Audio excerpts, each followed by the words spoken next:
সব কুলগুলো বেছে ধুয়ে পরিষ্কার করে নিয়েছি। এবার কুলগুলো প্রেসার কুকারে ঢেলে নিচ্ছি। দুটো সামান্য একটু জল দিয়ে দুটো সিটি দিয়ে নেব। দুটো সিটি বলে এবার নামিয়ে নেব। কড়াই বসিয়েছি, কটা মৌরি আর কটা জিরে আর কটা গোলমরিচ ভেজে নেব মশলার জন্য, কুলের আচারের মশলার জন্য।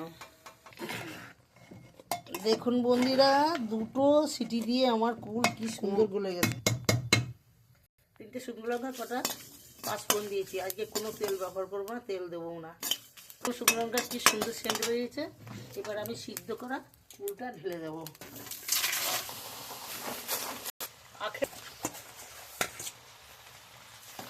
একটু স্বাদ মতন নুন দেবো। এর জন্য একটু কাশ্মীর লঙ্কার গুঁড়ো দেবো। এড়ে চেড়ে একটু রান্না করে নেব। দেখুন কুলের আচার আমার কি সুন্দর হয়ে গেছে। কুলের আচার হয়ে গেছে। এবার আমি যে মশলাটা ভাজলাম সেই মশলাটা গুঁড়ো করে নিয়েছি, ছড়িয়ে দিচ্ছি। এবার নেড়ে চেড়ে একটু নামিয়ে নেব। কুলের আচার হয়ে গেছে বন্ধুরা। এবার কুলের আচার আমি নামিয়ে নেব।